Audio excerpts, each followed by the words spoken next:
Hapon ng Lunes, nagmamadali na ako makauwi sa bahay galing trabaho. Ganito ako Lunes hanggang Biyernes.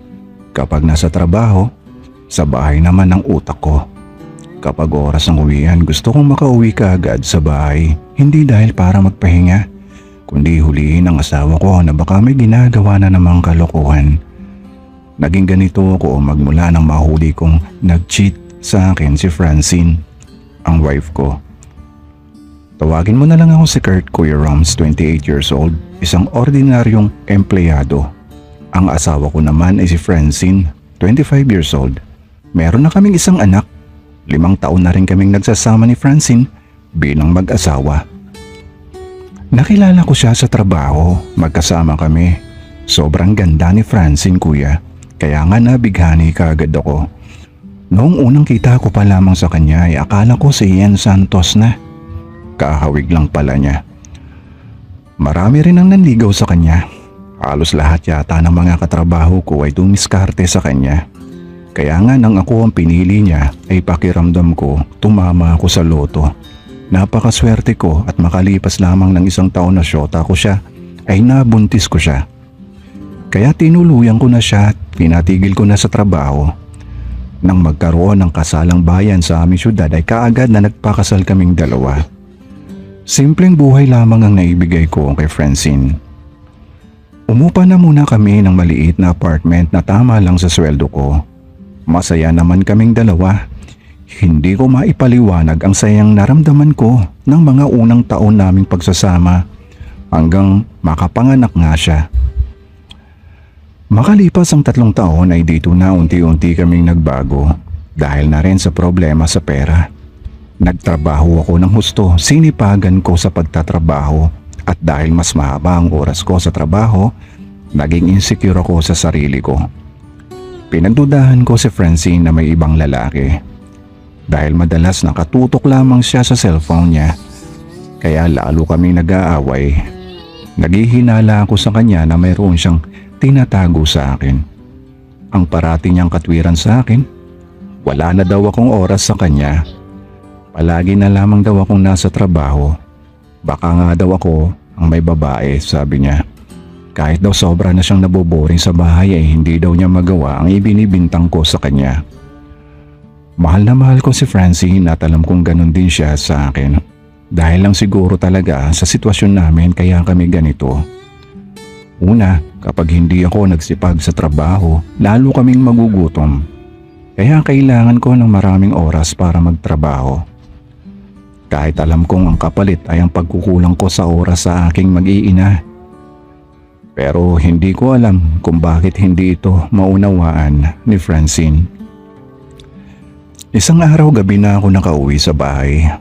Nadatnan kong tulog ang asawa ko. Kaagad kong ang kinuha ang cellphone niya. Dahil nagdududa na ako, binuksan ko. Kaagad kong ang tiningnan ang messenger niya. At dito nga ay nakita kong may kachat siyang ibang lalaki. Hindi ko kilala. Mukhang nakalimutan niyang burahin. Habang binabakrid ko ang chat nilang dalawa, lumakas naman ang kabog ng dibdib ko. Nabasa ko lahat ng usapan nila. Sa umpisa ay casual lang naman. Nagpakilala sa isa't isa. Ang lalaki ang nag-add sa kanya. Hanggang sa nagkatanungan na ng asawa. Hindi naman ako itinanggi ni Francine sa kachat. Mukhang makulit ang lalaki, sa bawat chat nga niya ay may reply si Francine. Nagliyab na ako sa galit at sa selos nang biglang inagaw ni Francine ang cellphone sa akin. Hindi ko napansing gising na pala siya. Nang gabing yon ay nagtalo at nag-away kami. Sa sobrang galit ko ay inihagis ko ang cellphone niya. Hindi ko matanggap ang ginawa niya. Habang nasa trabaho ako at nagpapakahirap ay eto naman siya, lumalandi. Lumabas na lamang ako ng bahay, tumuloy ako sa tindahan na malapit sa amin. Bumili ako ng 2 bote ng Red Horse na maliit. Sinolo ko ang problema. Wala akong makausap, pero mas gusto kong sa akin na lang ang problema. Lalo na tungkol kay Francine. Ayokong magsabi sa mga kaibigan ko. Baka husgahan lang nila ang asawa ko. Nang maubos ko ang beer ay hindi na muna ako umuwi sa bahay. Umupo pa ako sa may upuang nasa tapat ng tindahan. Nag-iisip, nalulungkot. Hindi ko kayang mawala si Francine. Tinatanong ko ang sarili ko, kahit alam kong malaki ang pagkukulang ko, tinatanong ko kung bakit ako ganito. Hindi ko kayang maibigay sa asawa ko ang mga bagay na kailangan niya. Maya-maya ay napansin kong nasa harapan ko na siya nakatayo. Babe, halika na, umuwi na tayo. Sa bahay na tayo mag-usap. Parang may kung ano sa salita ni Francine na kusa akong sumunod sa kanya. Lalo na't umarap na siya sa akin. Ang ganda niya. Hindi ko kayang mawala siya. Ayokong mapunta siya sa iba. Nang makarating nga kami sa bahay ay kaagad na humingi siya ng tawad sa akin. I'm sorry babe. Ayokong mawala ka sa akin. Mahal na mahal kita. Salita ni Francine sa akin. Niyakap ko siya ng mahigpit. Umiiyak siya. Mahal na mahal din kita babe. I'm sorry. Nagkukulang man ako sa'yo. Hindi ko kayang mawala ka sa buhay ko. At yun na naman ang simula ng maalab na labanan namin. Maalab, marubdob, at masarap. Ganon naman talaga. Kapag nagkatampuhan tapos nagkabati, tiyak sa magandang labanan, mauuwi. Kinabukasan maaga na naman akong umalis para pumasok sa trabaho. Pero habang nasa trabaho ako, ay wala na namang ibang laman ang isip ko kundi si Francine. At iniisip kong may kausap na naman siyang ibang lalaki. Hindi na naman ako mapalagay. Hindi ko alam dahil siya lang ang tao sa bahay. Pwede niyang gawin at pwedeng mangyari ang iniisip ko. Naglihim na siya sa akin at tiyak gagawin niya ulit yon. Pagkatapos nga ng oras ko sa trabaho ay kaagad akong umuwi sa bahay. Nang makita at madatnan ko siya ay nakahinga ako ng maluwag. Pero bakit ganon? Hindi maalis sa akin ang magduda sa kanya. Kaagad nga ay tinanong ko siya kung nagchat ba sa kanya ulit ang lalaking yon. Kaagad kong kinuha ang cellphone sa kanya. Nang tingnan ko ay wala naman akong nakita. Ipinagpilitan kong naunahan niya kung nabura niya kaagad ang kachat niya. Lumipas pa ang mga araw na parati akong ganito at kapag umaalis siya at nagpapaalam sa akin, hindi ako basta-basta pumapayag na lumabas siya ng bahay. Kung lumabas man ay kung ano-ano pang salita ang maririnig niya sa akin. At wala naman akong nakikitang masamang ginagawa si Francine. Kaya nakampante na naman ako.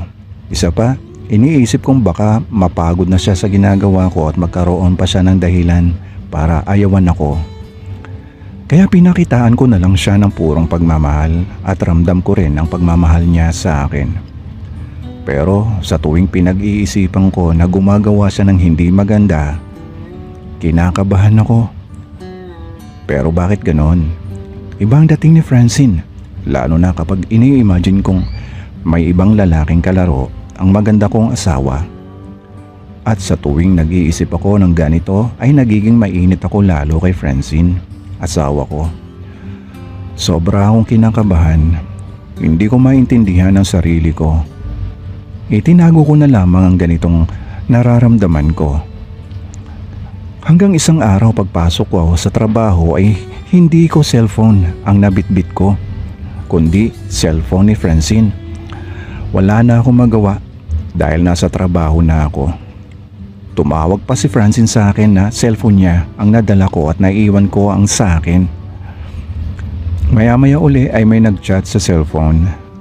Kinabahan ako dahil lalaki at hindi ko siya kilala. Eric ang pangalan. Naisipan kong magkunwari na ako si Francine. Sinagot ko ang una niyang chat na, "Kamusta? Pumasok na ba sa work ang asawa mo?" At dito na nga ay sunod-sunod na nag-chats ang lalaki. Kaagad kong ang tiningnan ng profile niya sa FB. Malayo at parteng probinsya ang lugar niya, pero sa Luzon lang din naman at masyadong malayo dito sa Maynila. Habang iniistong ko nga ang account niya ay siyang bilis ng kabog naman ng dibdib ko. Grabe ang kaba ko lalo natang itsura niya ay alam kong tipo ng asawa kong si Francine. Binalikan ko ang chat niya sa messenger at nabigla ako sa sinabi ng lalaki. Sana maulit pa uli yung pagkikita natin. Hindi ko makalimutan yon. Masarap yung nangyari sa atin. Nag-enjoy ako. Masarap ang ginawa mo sa akin, Francine. Halos bumaliktad ang mundo ko sa nabasa ko sa chat ng lalaki. Hindi ako makakilo sa sobrang inis. Asawa ko na niloko ko. Hindi ko akalain na magagawa niya ito sa akin. At sa sobrang galit ko nga sa mga sinabi niya ay tinawagan ko siya at pinagsabihan ng hindi magandang mga salita. Unang pagkakataong sumigaw ako sa cellphone sa sobrang galit. Pagkatapos ko siyang pagsabihan ay nag-chat siya sa akin. Sorry po. Nakaagad na hindi ko na nakausap dahil pinatay na niya ang cellphone niya. Siguro natakot din siya sa akin. Lalong kumulong dugo ko. Kahit hindi pa oras ng uwian ay umuwi na kaagad ako sa bahay. At pagdating ko nga ay kaagad kong napagsalitaan si Francine. Galit na galit ako sa kanya. Takot na takot naman siya sa akin. Sinabi kong alam ko na ang ginawa niya na niloko niya ako. Hindi niya ako nirespeto bilang asawa. At nang araw na yon, bago ko pa siya masaktan, ay umalis ako ng bahay. Dala ang ilang mga gamit. Pansamantala akong umuwi sa isa kong kapatid. Iyak nang iyak naman si Francine. Nagmamakaawa na huwag ko siyang iwanan. Hindi daw niya kayang wala ako sa buhay niya. Paulit-ulit siyang humihingi ng tawad.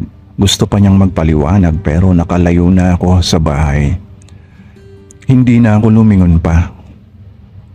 Pakiramdam ko nilamon na ng galit ang mga luha ko. Desidido na akong iwanan siya anuman ang mangyari. Hindi na ako babalik pa sa kanya. Manhid na ang puso ko at isipan. Nagpaalam na rin muna ako sa trabaho ko na hindi muna ako makakapasok at hindi ko alam kung kailan ako babalik. Pakiramdam ko kasi mag-isa na lang ako sa buhay. Bahala na, ano man ang mangyari sa akin. At least, ako na lang. Ayoko nang isipin pa si Francine. Hindi ko siya kayang patawarin sa mga ginawa niya sa akin.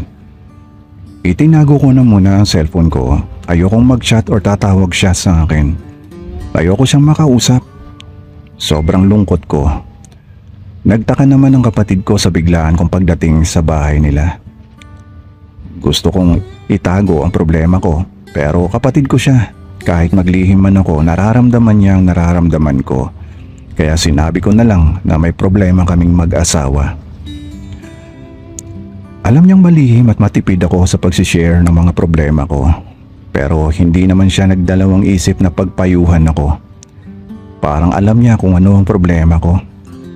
Alam niyang ang asawa kong si Francine ang problema. Kilala niya ako, hindi ako gagawa ng problema. Kaya sabi niya sa akin, "Bro, lahat naman tayo nagkakamali. Pero ang pagkakamaling yon kayang burahin ng tunay na pagmamahal. Give her another chance. May anak kayo." Magandang advice ni kuya pero sariwa pa sa akin ang sugat na ginawa ni Francine. Kinagabihan lalo akong nalungkot. Dahil sa pakiramdam ko, dumadamay sa akin ang malamig at madilim na gabi. Hinagilap ko ang cellphone ko, binuksan ko. Iniisip ko na tiyak puno ng mensahe at tawag mula kay Francine. Pero hindi ko maintindihan ang pakiramdam ko nang wala man lamang bakas na tumawag o nag-chat siya sa akin. Lalo akong kinabahan. Paano kung tuluyan na niya akong kinalimutan? Hindi ko pala kaya. Hindi ko ma-imagine na ang maganda kong asawa ay sasama at muling makaranas ng TikTok sa iba. Pero bakit ganon habang iniisip kong nakikipagtiktukan siya sa iba ay magkahalong inis at init ang nararamdaman ko. Ano kaya reaksyon niya habang tinitiktok siya ng iba? Ano ang reaksyon niya habang pinapaligaya siya ng iba? Kilala ko si Francine. Sino man na makatikim sa kanya, sa kanyang masarap na luto, ay tiyak babalik-balikan siya nito. Dito nga ay nag-aalab ang pakiramdam ko. Hindi ko lubos na isip na mapupunta lamang siya sa iba. Sa ibang taong wala namang pagmamahal sa kanya at wala naman ding pagmamahal siya. Nang biglang tumunog ang cellphone ko, nakita akong tumatawag si Francine. Hindi ako magkanda-ugagang sagutin kaagad ang tawag niya. At nang marinig ko ang magandang boses niya, parang gusto ko siyang yakapin na. Ben, sorry sa nagawa ko. Alam ko malaking kasalanan ang nagawa ko sa'yo. Alam kong mahirap sa'yo ang patawarin ako, pero sana bumalik ka na sa amin. Ihintayin ka namin. Mahal na mahal kita. Salita ni Francine na alam kong umiiyak siya. 10 oras ng gabi, nagpaalam na ako sa kuya ko. Sinabi kong uuwi na ako kay Francine. Sabik akong makita ang asawa ko. Gusto kong marinig siyang magkwento sa akin. Gusto kong ikwento niya lahat. At pagdating ko nga sa bahay ay kaagad niya akong sinalubong ng mahigpit na yakap. Yakap na nimoy wala nang bukas. Sabay bulong niya sa akin. Mahal na mahal kita, be. Sorry sa nagawa ko. Mahinang boses niya habang umiiyak. Dama ko ang tunay niyang pagmamahal at ang mga oras na yan ay maalab ang kasunod na pangyayari. Hindi ko maipaliwanag kung anong klaseng laro ang nangyari sa amin dalawa.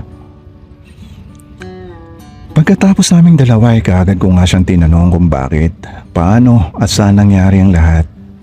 Ano ba, be? Kailangan ba talaga? Baka naman lalo mong ikagalit. Ayoko na masaktan ka pa uli. Sagot niya. Wala yun, be. Gusto ko lang marinig ang kwento mo. Promise hindi kita awayin. Basta magkwento ka lang. Pamimilit ko kay Francine. At nagsimula na nga siyang magkwento. 2 months ago pa yun nangyari, weekend yun. Matagal ko nang katsatan lalaking yon. Nangungulit, pupunta lamang daw siya ng Maynila para magpasa ng requirements sa agency na in-applyan niya bilang seaman. Gusto niyang makita kaming dalawa. Sabi ko, hindi ako pwede dahil kailangan ko pa ng pera ng pambili ng gatas ng anak ko. Kulang ang sweldo mo nun, babe. Mapilit siya. Siya na daw ang bahala sa lahat. Bibigyan daw niya ako ng pambili ng gatas. Lamang man sa kalooban kong makipagkita. Pero dahil wala talaga akong mahiraman ng araw na yon, kaya babe, nakipagkita ako sa kanya. Habang nagkukwento nga si Francine ay lumalalim ang paghinga ko dahil sa lakas ng pagkabog ng dibdib ko. At sobra na ako nai-excite. Magkahalo ang inis. Sigurado ka ba, be? Hindi ka magagalit sa akin? Tanong uli ni Francine. Basta tuloy mo lang, be. Lalo ako nai-excite sa'yo at giinit. Sagot ko naman sa kanya. Nagpatuloy siya sa kanyang kwento. Habang nasa trabaho ka nun, be, nagkasundo kaming magkita ni Eric. At yun nga, sa mall kami nagkita. Kaagad nga niya akong pinakain at kinamusta. Napaka-gentleman ni Eric. Kaagad din niya akong inabutan ng pera halagang 3K. Pagkatapos namin kumain, tinanong niya ako kung gusto ko pa ba daw sumama sa kanya na mag-check-in. Sumama naman ako. Yun na, be, yun na ang nangyari. Patapos na kwento ni Francine. Hindi mo pa kinuwento lahat, be. Grabe naman, nakakabitin naman ang kwento mo. Nagtampo ako kunwari, pero deep inside nakaramdam na ako ng matinding selos at inis. Kaya nagpatuloy si Francine. Bawat detalye ay sinabi niya sa akin. Kahit nagdadalawang isip na baka magalit lalo ako sa kanya ay tuloy lang siya dahil nagtatanong din ako. Hindi ko na nga apigilan pa ang init ng aking katawan. Binuhos kong lahat sa kanya. Ganon din siya. Ngayon lamang kami nagkaroon ng ganoong klaseng labanan. Kung dati kaswal lang at karaniwan, ngayon sobrang lupit. Mas matimbang sa akin ang pagmamahal ko kay Francine, kaya kahit ano pa man ang nagawa niya para sa akin, iba yon at hanggang doon lamang yon. Kahit magawa pa niya uli yon, nakahanda akong tanggapin yon. Ang mahalaga sa akin ay mahal niya ako at mahal ko siya. Nagpatuloy pa ako sa ganitong pakiramdam. Lalo akong ginaganahan kapag ini-imagine kong nakipaglaro sa iba si Francine. Kaya naman, malaki ang pagbabago ko. Nawala ang pagdududa ko sa kanya at ang pagseselos. Lalo akong nagkaroon ng tiwala sa kanya. Lalo na at nakikita kong nagiging open na kami sa isa't isa. Ang mahalaga ngayon sa akin ay ang pagsasama namin. Matibay na pagsasama. Daanan man ng malakas na bagyo ay hindi kami patitinag. Lumipas ang mga araw na masayang masaya kami ni Francine. Hanggang nabalitaan kong dumating na mula sa US ang kababata kong si Justin. Kasama ang asawa niyang si Lucille. Filipina din naman si Lucille. Sa US na sila nagkakilala. Inimbita ako ni Justin na magpunta sa bahay nila. Hindi rin naman kalayuan ang lugar nila mula sa amin. Hindi ko na naisama si Francine. Pagdating ko nga sa bahay nila Justin ay tuwang-tuwa siya nang makita niya ako. Matalik ko siyang kaibigan. Magmula grade school hanggang high school ay sanggang dikit kami. Tangi siya lamang ang napagsasabihan ko ng mga sekreto ko noon. Dahil gabi na ako nakarating sa bahay nila, naghanda siya ng dinner. Masayang masaya ako nang muli kaming magkita. Ang ganda rin ng asawa niyang si Lucille. May 2 na rin silang anak. Pagkatapos namin kumain ay naglabas siya ng maiinom na alak. Hindi na ako nakatanggi pa. Masarap ang kwentuhan namin habang umiinom. Hanggang kinamusta ni Justin ang asawa kong si Francine. Sinabi ko naman sa kanya na okay naman kami. At dahil nga nakainom na kami at malakas na rin ang tama ng alak sa akin, nabanggit ko kay Justin ang naging problema namin ni Francine. Sinabi ko lahat sa kanya. Binanggit ko rin na sa ngayon ay may iba akong pantasya sa asawa ko. Alam kong si Justin lamang ang makakaunawa sa akin dahil mula pagkabata ay siya lamang ang napagsasabihan ko ng mga problema ko. Lalo na ngayon na alam kong malawak na lalo ang kanyang pag-iisip. Pero nabigla ako sa reaksyon niya nang marinig ang kwento ko. Tumawa si Justin. Kaya nagtaka ako sa kanya kung bakit niya ako pinagtawanan. Normal lang naman daw yun. Ibig sabihin daw, naging open-minded na ako. Nagkwento rin si Justin sa akin at nagulat nga ako sa kanya. Sa kanilang mag-asawa dahil nakipag-swing daw sila. Matagal na, kahit hindi i-explain sa akin ni Justin ang ibig sabihin ng swing, ay alam ko na ito. Next week nga daw ay may pupuntahan silang event. Inimbita kami ni na Justin at Lucille. Nakumbinsi ko naman si Francine na sumama. Dito nga ay namulat kami sa mundo ng swinging. Kurt, Francine.